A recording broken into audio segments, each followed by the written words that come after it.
Mesdames et messieurs, bonsoir et bienvenue sur Louatania, votre émission Point de mire, c'est maintenant.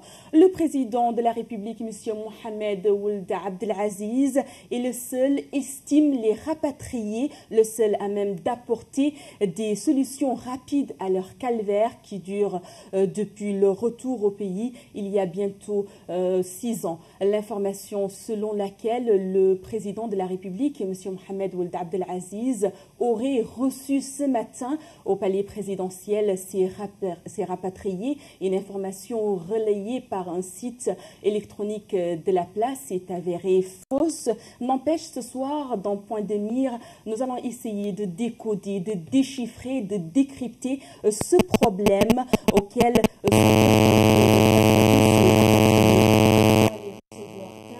pourquoi ils n'ont toujours pas été recensés. Et pour répondre à ces questions, je reçois ce soir sur ce plateau M. Khalid Diallo, journaliste, militant des droits de l'homme, et M. Yero Sow, artiste opérateur culturel et militant des droits de l'homme également. Messieurs, bonsoir. Bonsoir. Bonsoir Yero, merci d'avoir accepté notre invitation. Ma première question est, où situez-vous ces rapatriés qui sont là depuis plus de 6 ans?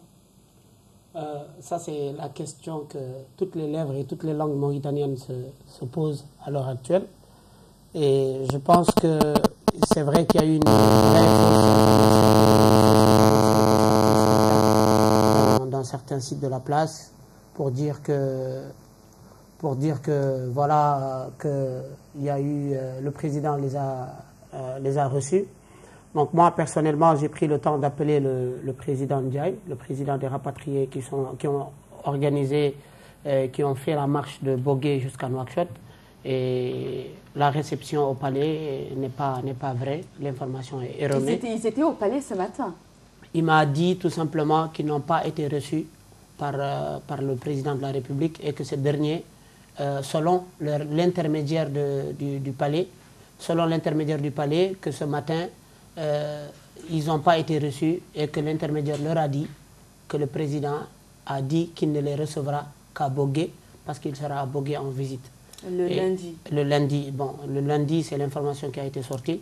Mais moi, je pense que là n'est pas le plus important. Le plus important, c'est quoi? C'est que ces citoyens mauritaniens qui ont été déportés il y a quelques années, qui aujourd'hui vivent dans des conditions de rapatriés, dans des conditions extrêmement difficiles pour avoir visité les sites qui se situent juste à côté ou dans chez moi, à Bogué. Et je pense qu'aujourd'hui, ce qui est quand même touchant et ce qui fait beaucoup mal, c'est le fait que ces gens-là, qui ont fait une marche de 350 km, qui ont enduré, qui ont bravé le temps, qui ont bravé l'espace, qui ont bravé même les interdictions parfois et les intimidations pour atterrir à Nouakchott, et qui, au lieu de recevoir un bon méchoui, un bon thé, un bon zrig, comme l'aurait voulu la coutume mauritanienne, ils ont reçu des lacrymogènes, ils ont été attaqués, et aujourd'hui on refuse encore de les recevoir. Je pense que cela n'est pas dans l'intérêt du gouvernement et de l'État mauritanien. Et dans Monsieur Yor, vous êtes militant des droits de l'homme, que pensez-vous de tout cela? En fait, moi j'ai suivi un peu l'arrivée des rapatriés. Et j'ai eu la chance aussi de faire Gourel Fali, qui est un cas dans la région de la Saba. J'ai été là-bas après une mission de touche pas à ma nationalité. J'ai vu comment ces gens vivent dans leur ancien village parce qu'ils ont été déportés, ils ont été spoliés de leurs terres. Et vraiment, ce qui se passe là-bas, c'est horrible. Et beaucoup de gens aussi pensaient que la plage de ces déportés a été fermée. Et seulement Mohamed Ould Abdelaziz, lui, pour lui, cette page du passif humanitaire a été exactement tournée. Mais on le dit bien, ils ont essayé de tourner la page sans faire la lecture exacte de cette page. Et le président de la République a réouvert ce dossier. Il a accueilli ces rapatriés à bras ouverts. Il les a permis de rentrer chez eux. Mais pourquoi eux, depuis 6 ans, pourquoi ils ne se sont pas approchés du...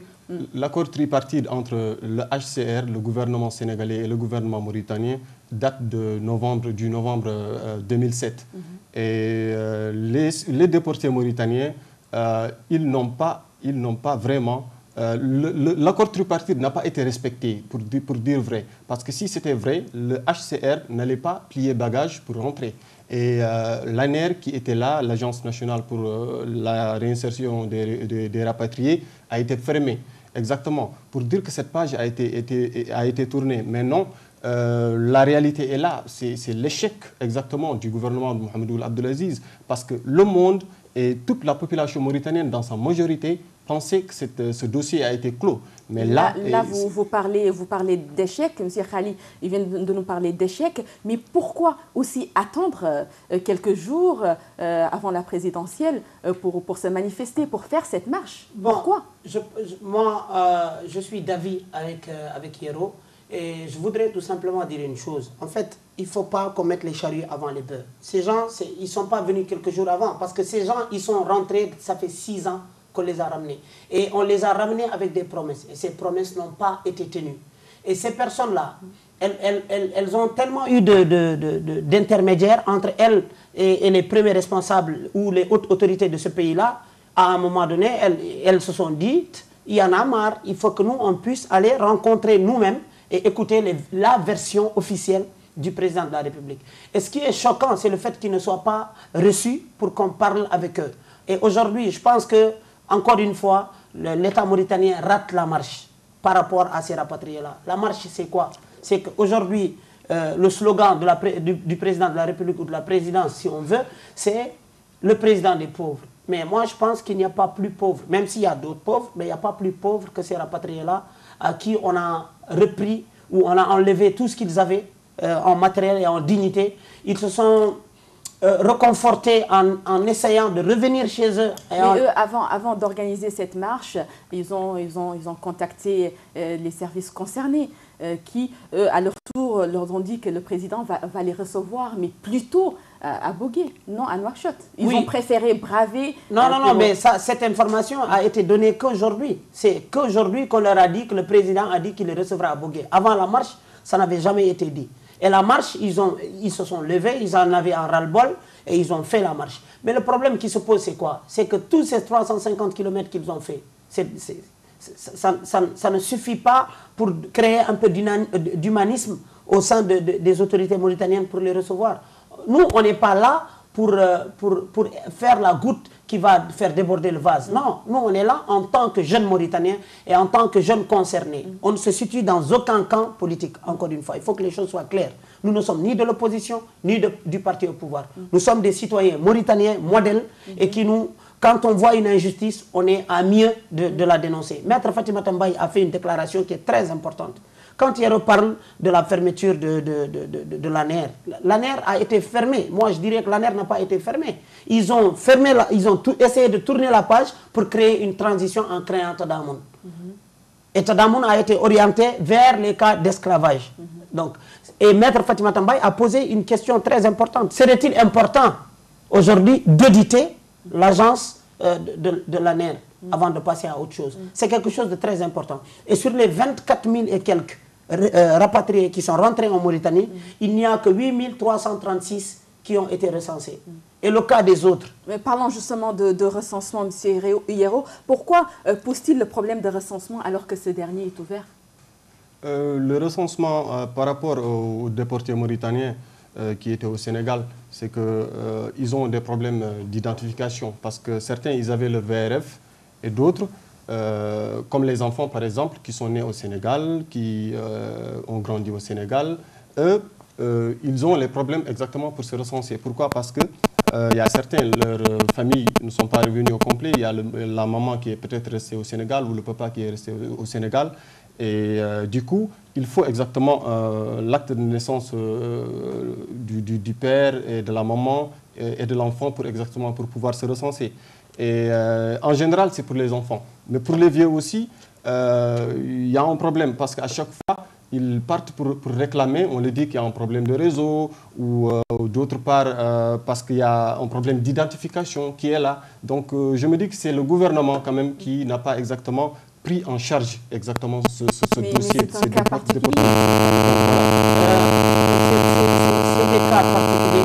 Je pense qu'on aurait mieux fait en termes de citoyenneté et de patriotisme, en termes d'engagement politique et de volonté politique, on aurait mieux fait de résoudre ce problème de rapatriés qui continue. Parce qu'à chaque fois, on essaie de mettre un palier alors que l'autre palier n'a pas été mis correctement. Et on veut marcher sur celui qui n'a pas été mis correctement pour arriver à celui qu'on est en train de mettre. Donc il y a un problème. Pour moi, sincèrement, je ne vais pas aller de gauche à droite. La vérité, c'est quoi? C'est pour moi, il y a un sincère manque de volonté politique pour pouvoir résoudre ce problème de rapatriés. Si aujourd'hui on arrive à résoudre ce problème, si aujourd'hui on arrive à essayer en tout cas de résoudre tous les autres problèmes qui sont liés aux citoyens mauritaniens, pour retirer ce calvaire aux Mauritaniens, je pense que c'est l'intérêt des citoyens mauritaniens, c'est l'intérêt des autorités mauritaniennes de régler ces problèmes-là. Moi, aujourd'hui, ce qui me sidère, ce qui me choque, c'est le fait de voir encore une fois ces gens qui ont marché, qui n'ont pas été soutenus, qui ont été soutenus après par les populations, par les politiques, etc., etc. Mais pour moi, le meilleur soutien que nous pouvons donner à ces gens, que les autorités mauritaniennes peuvent donner à ces gens, ce n'est pas seulement de les accueillir avec des lacrymogènes, c'est de les recevoir. Vous étiez sur place, donc oui. Vous pouvez exactement nous expliquer qu'est-ce qui s'est passé. Moi, j'étais à la marche et je suis venu à la marche à 8h25 le matin et je suis rentré chez moi à 22h30 ce jour-là. Et pour une fois, je dirais de ma vie, j'ai vu une marche où ce sont les organisateurs même de cet accueil-là qui se sont substitués aux hommes de loi qui sécurisent la route, où il y avait des jeunes volontaires qui ont pris des sifflets pour faire passer les voitures, pour éviter qu'il y ait des problèmes, etc. Et ils sont restés toute la journée à attendre les pourparlers entre les représentants des rapatriés et les autorités mauritaniennes. Et à la dernière minute, c'était vers le coup de 17h30, 17h30, qu'on nous dit, maintenant, le problème est levé, ils vont marcher de 12 km et arriver à la place de Madrid. L'information que nous avons reçue, nous, en tout cas, du président des rapatriés et du groupe des rapatriés des marcheurs, était qu'ils vont marcher, arriver à Madrid. Les gens qui sont venus volontairement les accueillir vont les accueillir, célébrer avec eux cette marche de dignité humaine qui est très importante, et après les laisser eux seuls partir vers la présidence. C'est en tout cas cette information qui nous a été remontée par les gens qui sont partis, les délégués des marcheurs avec les autorités mauritaniennes. Quand ils sont arrivés, ils ont été très bien accueillis. La circulation était fluide. Il y avait les éléments du GGSR qui étaient là, qui participaient avec les jeunes à faire circuler les voitures. Mais à notre grande surprise, les forces de l'ordre se sont mises de l'autre côté en formant un bloc, interdisant le passage qui va vers la polyclinique, le cercle des officiers, interdisant l'axe qui va vers l'état-major de la gendarmerie et interdisant l'axe qui va vers les PK. Donc il y avait un seul axe qui était ouvert, c'est l'axe venant de Bogué, de Tougénine, vers le rond-point Madrid. Ouais. Et maintenant, quand les gens ont essayé de faire une ouverture de route après l'accueil, pour les rapatrier,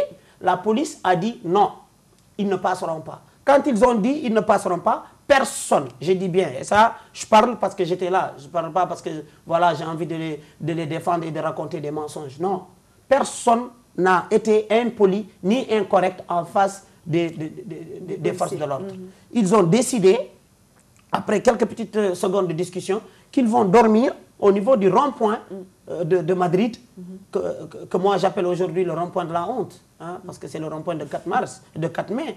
Hein, et ils sont entrés, quand ils sont entrés, il y avait des mamans, des vieilles, des vieux, des gens qui sont âgés de 73 ans, 70 ans, 60 ans, 45 ans, et les jeunes qui étaient venus les accueillir et les autres.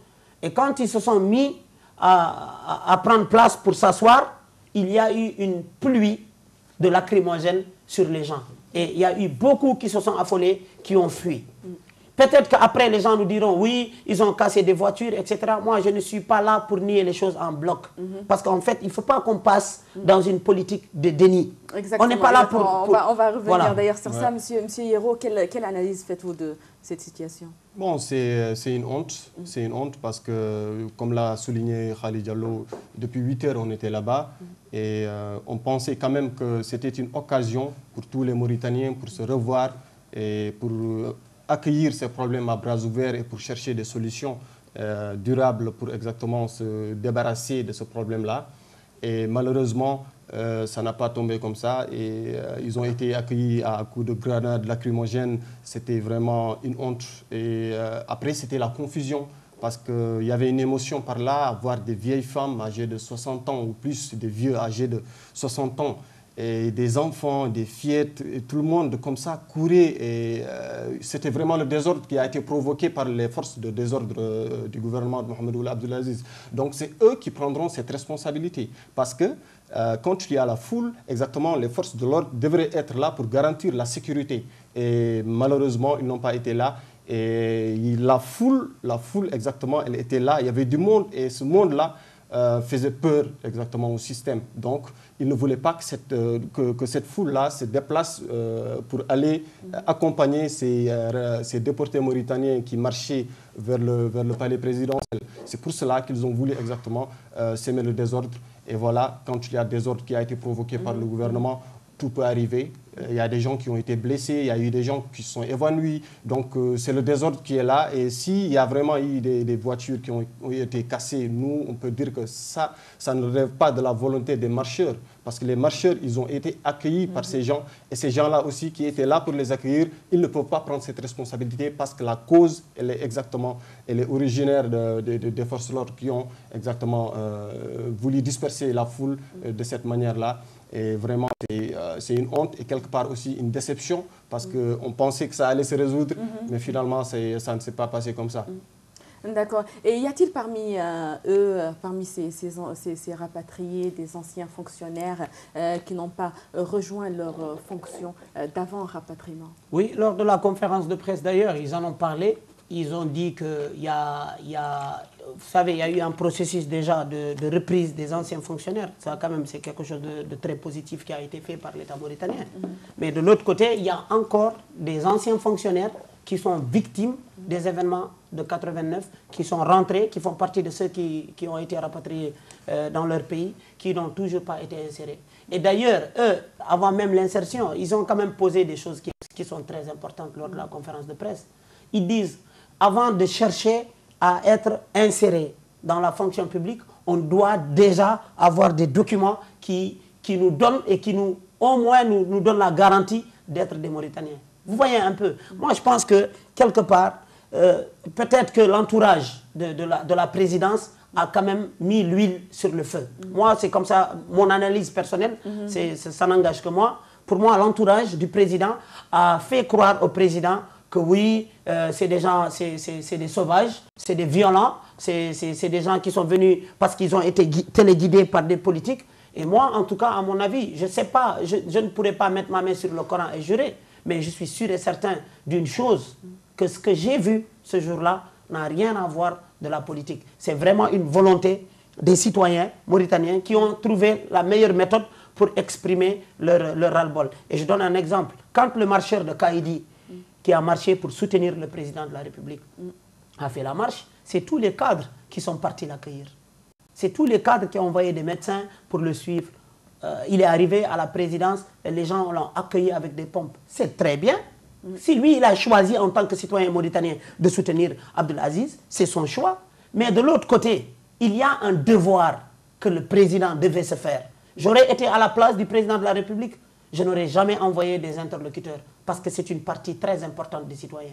Tous les citoyens sont égaux. Tous les citoyens naissent égaux et libres. Mais pour moi, en tout cas, le jour de cette marche-là, le jour de cet accueil-là, ce n'était pas le cas. Ce n'est pas ce que j'ai vu. J'ai vu deux citoyens différents. J'ai vu deux modèles de gouvernance différents qui favorisent une partie et qui défavorisent l'autre partie. Mais pensez-vous pas aussi qu'il y a eu tout un montage derrière, de leur côté à eux, au lieu d'accuser le président comme ça? Qui c'est rapatrié. L'échec, il est là. C'est le président qui disait que c'était fini. Le dossier est clos. Et là, les concernés, ils sont là. Et c'est une honte devant... c'est leur responsabilité, en quelque sorte, si je peux dire. Et puis moi, parce que toute la communauté internationale a les yeux braqués sur la Mauritanie. Et comment le problème qui a été réglé, ces gens-là, ils viennent d'où? Donc cela veut dire qu'il y a des contradictions chez le gouvernement mauritanien. Donc c'est pour cela qu'ils ne peuvent pas prendre en charge et essayer quand même de trouver des prétextes pour exactement essayer de faire des intoxications pour dénigrer et pour dire qu'il y a des gens qui sont derrière. Il n'y a personne qui est derrière. Parce que moi, j'ai été à Gourel Fali, j'ai vu exactement qu'est-ce qui se passe là-bas. C'est horrible. C'est horrible parce que tu vois un village qui est là, qui a été déporté, ils sont revenus et il y a des gens qui quittent des villages qui ont été créés après les événements 89. Il y a des gens qui quittent 14 km, qui viennent cultiver à 50 mètres de leur village. C'était leur champ. Et une poule se déplace, on tue. Une vache ou un mouton se déplace, on tue. Je vois des gens qui sont armés jusqu'aux dents.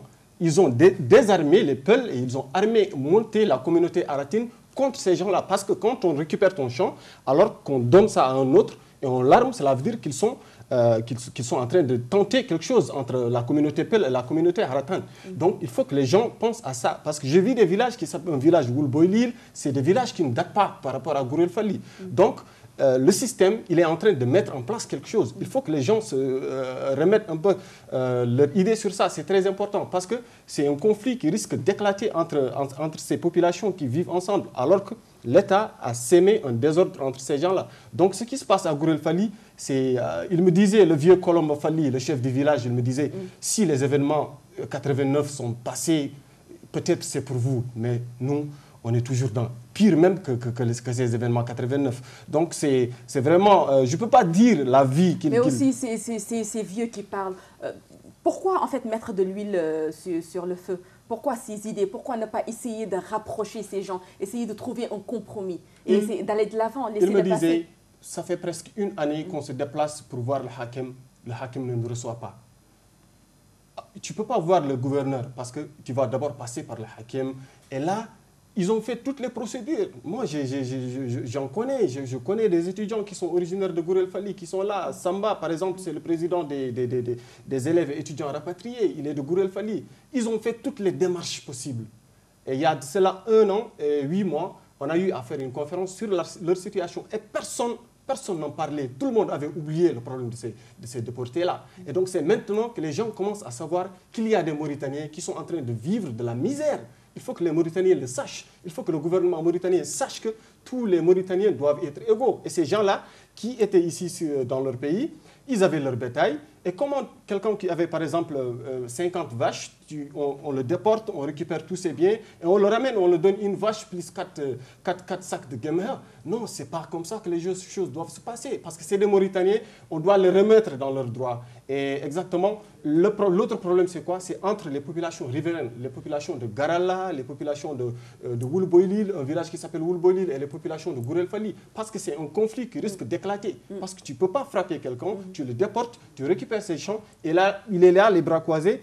Et ce que les autres le disent, en 89, on vous a déporté. Mais très prochainement, on va transformer votre village en cimetière. C'est ce qu'ils le disent. Donc c'est horrible ce qui se passe. Il faudra que la communauté internationale, il faudra que les Mauritaniens qui sont conscients, qu'ils se tiennent debout, qu'ils sachent exactement qu'il y a des problèmes, qu'il y a des conflits qui risquent d'éclater. Parce qu'il y a eu des montages entre les différentes communautés. Parce qu'on frappe, on récupère mes champs et on te donne. Donc cela veut dire que très prochainement, le conflit sera interethnique ou intercommunautaire. Mais M. Khalid Diallo, vous êtes militant des droits de l'homme. Oui. Il y a un pas qui a été fait, certes, du gouvernement, de la part du gouvernement. Par rapport à? Par rapport à ces rapatriés.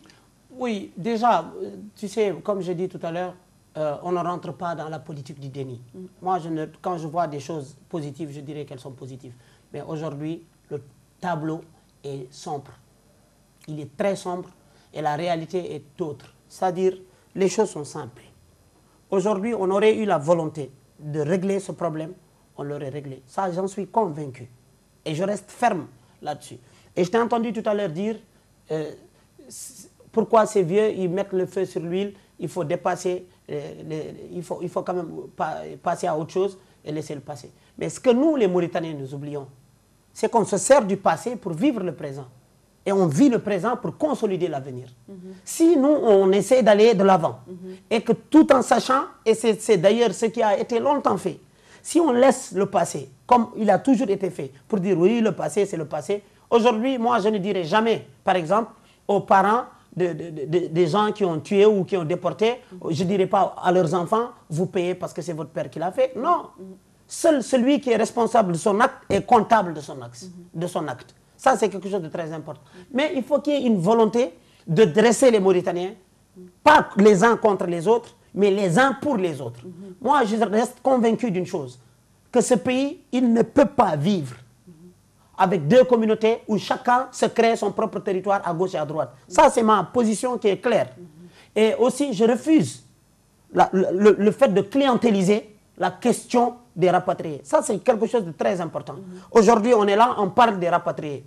Mais on n'est pas les commissaires et les représentants directs des rapatriés. Et la preuve en est que les rapatriés, ils ont un président qui les représente. Ils ont des responsables qui sont là pour eux. Mais aujourd'hui, nous sommes des Mauritaniens, des jeunes Mauritaniens. Mokhtar Oudada Yarahmoullah avait dit une chose. La Mauritanie sera ce qu'en fera sa jeunesse. Eh bien, nous, on est en train de jouer notre rôle de jeunesse. Puisque vous voulez que la Mauritanie de demain soit positive, on essaiera de souligner les points que peut-être d'autres gens ne pensent pas importants, que nous, on pense importants. Parce que nous, on va sur le terrain. Parce que nous, on discute avec les jeunes.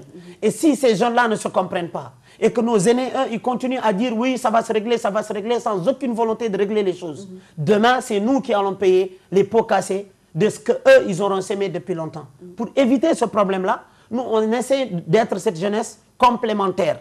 Pas cette jeunesse divisionniste, pas cette jeunesse séparatiste, mais cette jeunesse qui, quelque part, elle ose dire ce qu'elle pense sans être gouvernée dans sa conscience. Et ça, c'est quelque chose de très important. Tant qu'on ne pose pas le vrai débat, tant qu'on ne parle pas des vrais problèmes des Mauritaniens, on est en train de se perdre et on est en train de faire semblant de parler de développement, de parler de durabilité. Pour qu'il y ait un développement, pour qu'il y ait un État, pour qu'il y ait un avenir, il faut qu'il y ait de la paix. Et pour qu'il y ait de la paix, il faut qu'il y ait une justice sociale. Sans cette justice sociale, il n'y a pas de stabilité. Merci beaucoup, M. Khalid Diallo. Le temps qui nous est imparti arrive malheureusement à sa fin. J'ai reçu sur ce plateau M. Khalid Diallo, journaliste militant des droits de l'homme. Merci beaucoup, Khalid, d'avoir répondu à nos questions, à notre invitation. Et j'avais également sur ce plateau M. Yeroso, artiste opérateur culturel et militant des droits de l'homme. Merci beaucoup, merci d'être venu. Chers téléspectateurs, les programmes se poursuivent sur votre chaîne privée Al Wataniya. Très bonne soirée à tous.